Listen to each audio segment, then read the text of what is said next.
Prince Andrew, the Duke of York, issued a statement in tribute to his mother. He said, "Your Majesty, it has been an honor and privilege to serve you." Buckingham Palace is in shock after Prince Andrew reportedly read the late Queen's final will. For years, people wondered what she left behind and who would get her fortune. Now, surprising details are coming out, and the royal family is not happy. Some say her will could change everything, and others fear it may cause problems between King Charles and Prince William. Did the Queen's final wishes bring trouble? And what does this mean for the future of the monarchy? Join us as we uncover the details of the late Queen Elizabeth's final will and the truth behind this royal mystery. The will that shook Buckingham Palace. Buckingham Palace was silent, the kind of silence that fills a room when a life-changing moment is about to happen. And every royal family member sat tensely, with their eyes fixed on the envelope resting on the table. Inside it was the last will of Queen Elizabeth II, a document that could change everything, and with a reign lasting for 70 years, her wealth and possessions were immense. This great haul has provided me some of the most memorable events in my life, but this wasn't just about money. It was about legacy, power, and the very future of the monarchy. Now everything was about to be revealed, and of all people, Prince Andrew stood at the center of it all. He was the one to open the will and read it aloud. There is no good time to talk about all things associated. However, this choice surprised many. Shouldn't King Charles be the one to do it, or perhaps Princess Anne? Because of her unwavering duty? Keep watching to find out. Prince Andrew stood at the center of the room, holding the sealed envelope that contained his mother's final words. He was not the person anyone expected to read it, yet here he was. The room was so quiet that even the sound of his breathing felt loud. He looked around, seeing the anticipation in everyone's eyes. Charles was sitting stiffly with his hands clasped together. Anne kept her expression calm, but the slight movement of her fingers tapping against the armrest gave away her nerves. William and Kate sat close together, their faces unreadable. Harry was there too, but his expression was harder to read. You do it for other members of the family. There becomes a point when silence is betrayal. Andrew took a deep breath because he knew there was no turning back. He slid his finger under the wax seal, breaking it open. The sound was small, but it felt like a crack of thunder in the stillness of the room. He unfolded the paper, his hands slightly shaking as he began to read. "This is my last will and testament." The words hung in the air for a moment as everyone absorbed them. Some faces remained neutral, but others shifted. There was relief in some eyes and anxiety in others. Andrew continued reading, and as he did, the Queen's message became plain. She started with gratitude, thanking her family for their dedication to the monarchy, but it did not take long before things became more personal. She addressed Charles first. "To my dear son Charles," Andrew read aloud. The words were formal, yet something about them felt distant. The Queen had entrusted Charles with Windsor Castle, which was expected.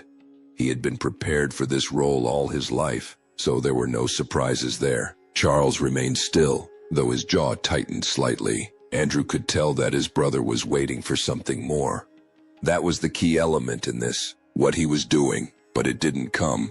Then, Andrew moved on to Anne. The Queen had acknowledged her strength and loyalty, but there was nothing shocking in her words. Anne's face barely changed because she was never one for dramatic reactions.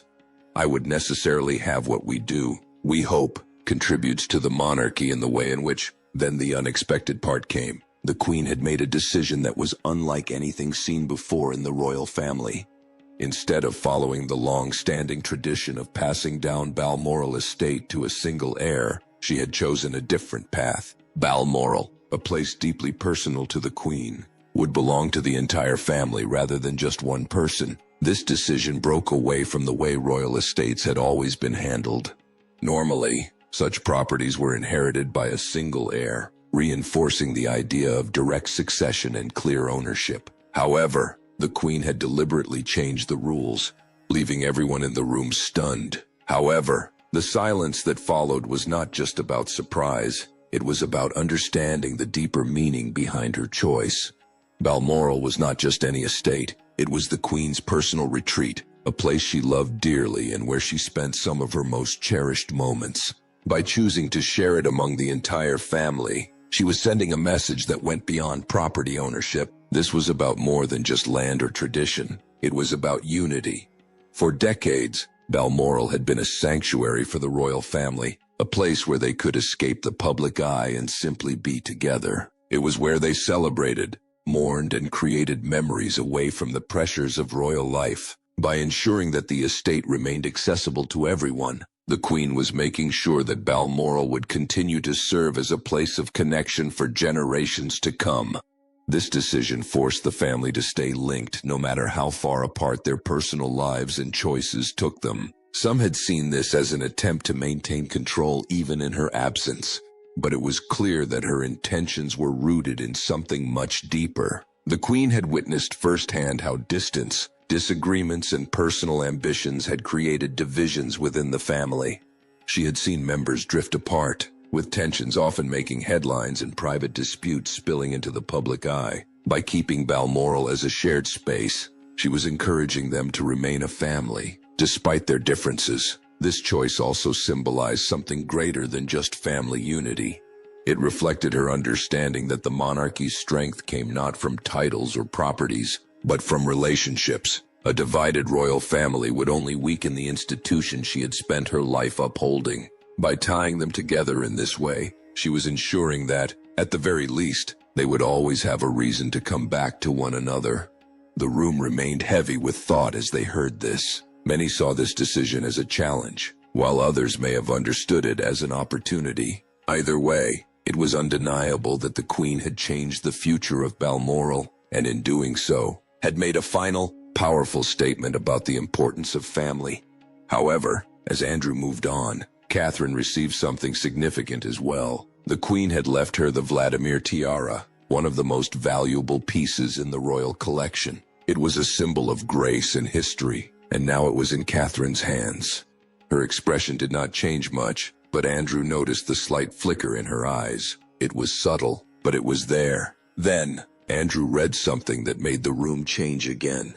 The Queen had left something for Harry. It was unexpected because, after everything that had happened, most people assumed he would be left out. Instead, she had given him something with meaning. Andrew paused for a moment before reading it out loud. To my grandson Harry, I leave the silver box that belonged to my father, King George VI. This box carried the letters of a king, words that held power in history, reminding them that even in distance, one is never truly separated from their family.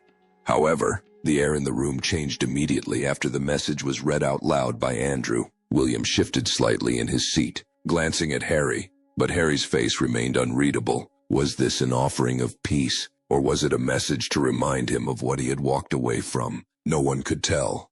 Andrew continued reading, but the tension in the room had already taken a new shape. The Queen had done what she could to lay out a plan, but it was not a simple one. Her decisions were plain, yet they left so many questions behind. But I'm also struck by something that hasn't changed. It was a powerful reclaiming of the ground. What did this all mean for the family moving forward? As Andrew reached the end of the will, he felt the weight of the moment. His mother's words had been spoken, but the impact of them had only just begun. Everyone in the room was processing what they had just heard. The inheritance was not just about wealth, it was about responsibility, about expectations, and about power. But there was still more to come, and what Andrew revealed next shook the very foundation of Buckingham Palace. The will's shocking twist. The room remained heavy with silence as Andrew continued. The Queen's words carried more weight than anyone had expected. This wasn't just about who inherited what, it was about the future of the monarchy itself. King Charles sat still, his hands folded, but his face was tense. He had spent his whole life preparing for the crown, yet now, his mother's final decisions were putting everything into question. Andrew cleared his throat and continued reading. The next name mentioned in the will was Princess Anne. As the Queen's only daughter, everyone expected she would receive something not quite significant. The Queen had always spoken highly of her, and many believed she saw her as of strength in the royal family. Andrew read aloud, "To my beloved daughter Anne, I leave Sandringham Estate." Anne's expression remained calm, but a hint of surprise flickered in her eyes. Sandringham was one of the Queen's most treasured properties. It was where the royal family gathered for Christmas every year. But before anyone could dwell on that, Andrew moved on to the next part. To my youngest son, Edward, I leave Bagshot Park with the hope that he continues his quiet but essential work for the crown. Prince Edward had always been in the background, never stirring controversy. He had remained loyal, taking on more royal duties in recent years. But this gift was more than just a residence. It was a message. The Queen wanted him to play a bigger role in the monarchy's future. But then something unexpected happened. Andrew, who stood at the head of the room, holding the document in his hands, had already gone through the first part, but there was still more. And as he continued reading, everyone in the room felt a growing tension. The first part had already shaken them, yet this next part was even more surprising. King Charles sat stiffly, his hands gripping the arms of his chair. His expression was unreadable, but his tightened jaw and the way he tapped his fingers on the wood gave away his frustration. He wasn't happy with what he had heard so far. He had expected control. He had expected to be the one making all the decisions, yet it seemed the Queen had set things in motion that he hadn't planned for. He had inherited Windsor, but was that enough? The Queen had chosen to split Balmoral, and that alone had changed everything. Now, what else was coming? Anne, who was sitting beside him, was calm and composed, but her posture had changed. She wasn't someone who showed much emotion, but she had been surprised when she was given Sandringham. She had spent her entire life dedicated to the royal family, yet she had never expected something so significant. It wasn't just a property, it was a statement and a responsibility. William, who sat beside Catherine, had a neutral face, but his eyes were sharp. He was trying to process everything, but he also knew this wasn't just about him. This was about the future of his children, too. He glanced at Catherine, and she remained still, absorbing every word, knowing that whatever came next would shape their family's destiny. Andrew took a deep breath and turned the page. Then he read out the next part, and it was about Harry again. I want Harry to take good care of the ceremonial sword of King George VI. The room fell silent. It was like a bomb had dropped. Harry hadn't been in the family's inner circle for a long time, and a large part of it for the family, but also the British press and numerous other people, was like he had chosen to leave. Yet here he was, still being included.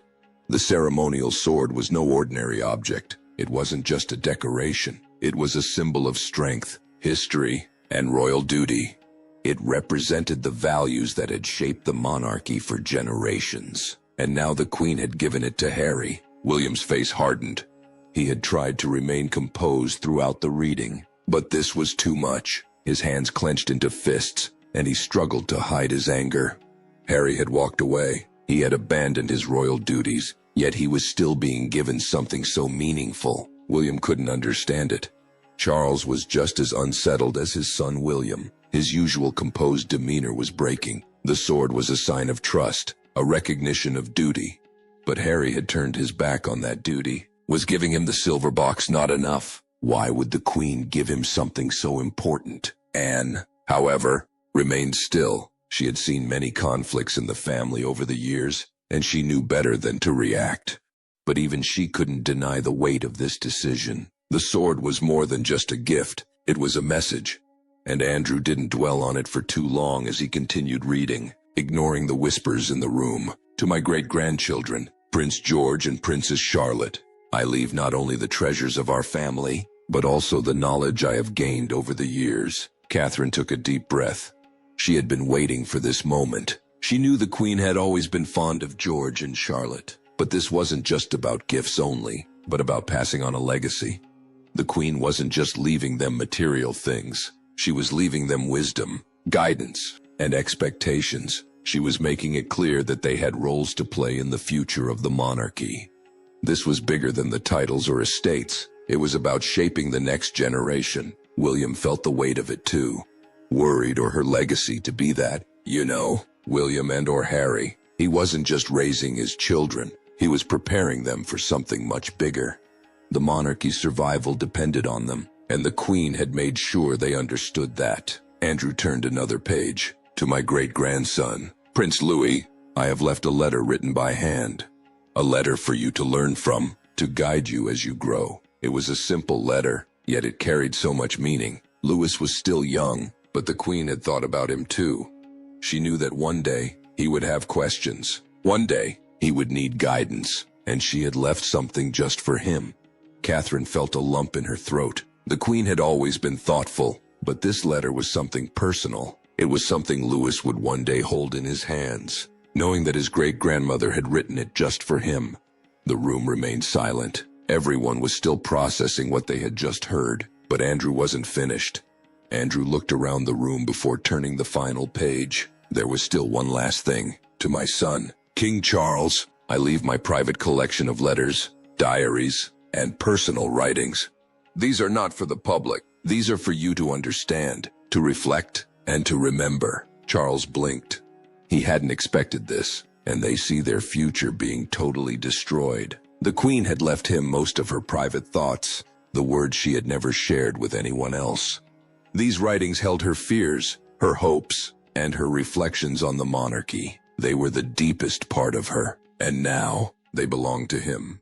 Charles swallowed hard. He had spent his entire life preparing for this role. He had waited decades to become king. But now, as he sat there holding on to these words, he realized something. His mother had always known more than she let on. She had been guiding him, shaping him, preparing him for this moment. And now, even in her absence, she was still leading him. The room remained quiet, and everyone was lost in their thoughts. The Queen's will had done more than just divide her possessions. It had revealed her final decisions. It showed her faith in certain people and her doubts in others. It had left some feeling honored and others feeling betrayed. But the reading wasn't over yet. Andrew's voice broke the silence. There is one last part of the will, and that was when the real shock came. The weight of legacy. As Andrew finished reading the last part of the will, the room was engulfed in a profound stillness. The weight of the Queen's final words settled over everyone like a quiet storm, impossible to ignore. The air was heavy, not just with grief, but with the realization of what had just been spoken. These were not just formalities or routine legal statements. These were the last wishes of Queen Elizabeth II, a monarch who had dedicated her entire life to duty, service, and the unity of her family and country. Now, in her absence, her words were more powerful than ever. Andrew's hands, still slightly unsteady, carefully folded the last page of the will. He placed it gently on the table as if even the paper itself carried the weight of history. His eyes scanned the room, taking in the faces of the royal family. His voice was slow and deliberate, but also having that connectivity in family life, I believe. But they are now being successful in their own right, ensuring that every word was absorbed. The Queen's final request was not about wealth, titles, or possessions.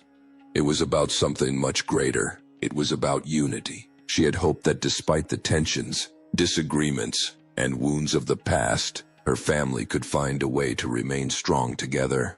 She wished for them to seek peace instead of conflict, to show resilience in the face of adversity, and to embrace the true meaning of service, not as an obligation, but as a privilege. Her life had been defined by these principles, and in her final message, she urged her family to uphold them. These were not just words meant to be heard, they were meant to be lived.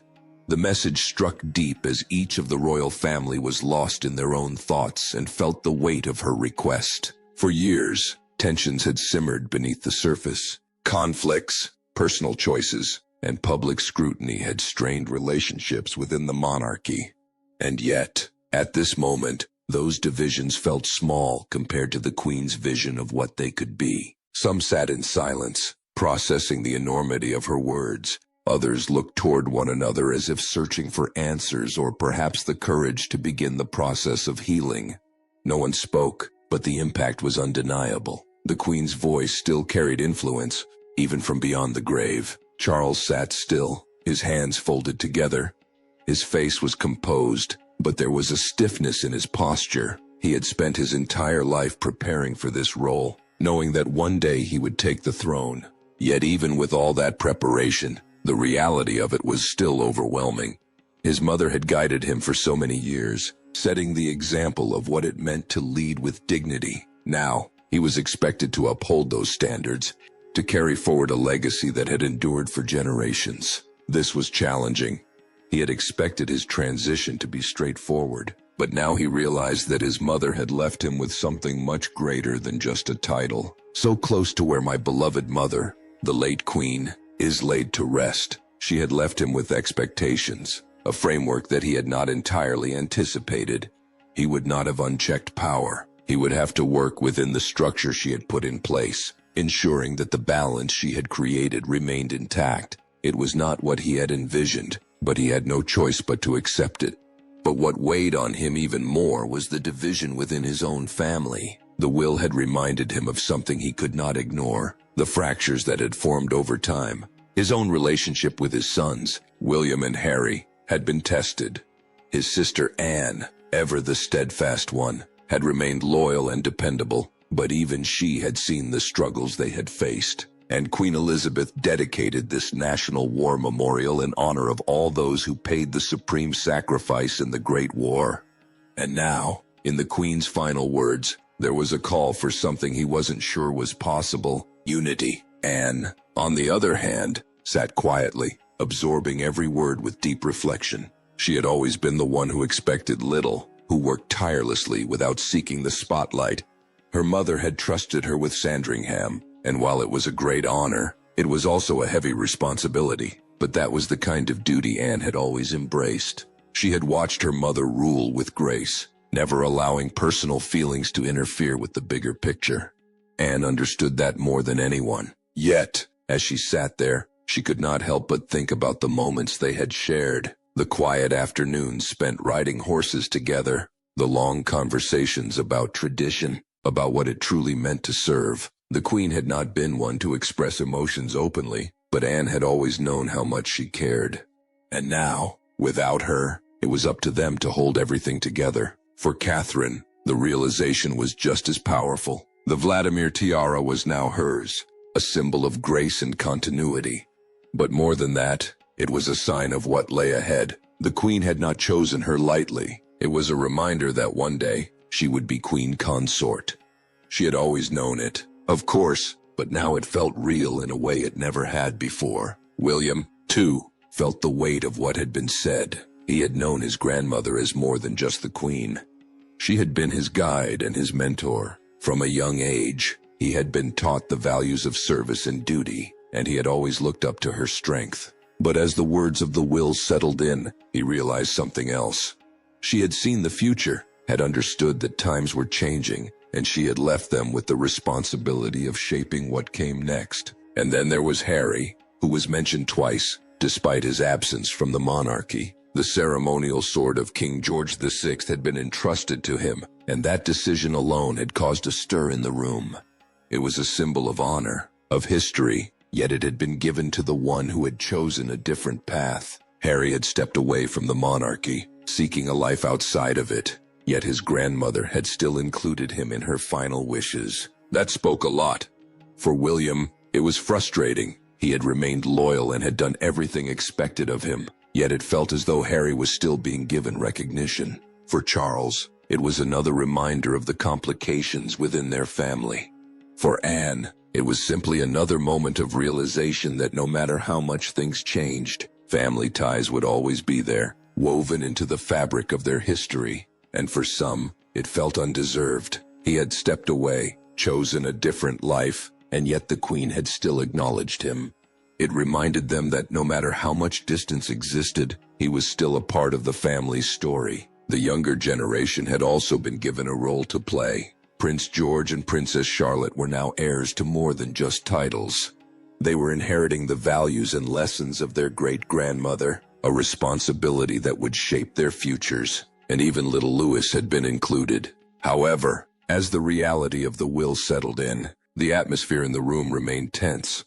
There were no arguments, no spoken words, but the emotions were evident. Some were thoughtful, others unsettled. The future was now in their hands, and there was no clear path forward.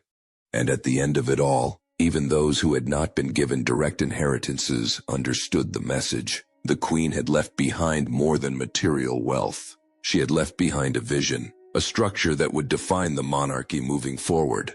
As the family slowly dispersed, each lost in their own thoughts, one thing was clear: The Queen's will was not just about dividing her possessions. It was about ensuring that her life's work did not end with her.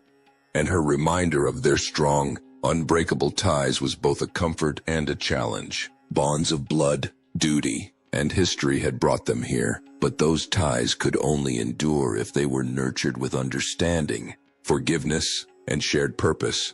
The choice was now theirs. In the end, the final words of Queen Elizabeth II were not just a farewell, but a call to action. And as the room remained in silence, each member of the royal family had to ask themselves if they were ready to answer it. Would they continue on separate paths, allowing past grievances to shape the future, or would they honor her wishes and find a way forward together? Drop it in the comments section below. If you enjoyed watching this video, make sure to like, share, and subscribe to our channel for more. Also, click the next video shown on your screen, and you will enjoy it.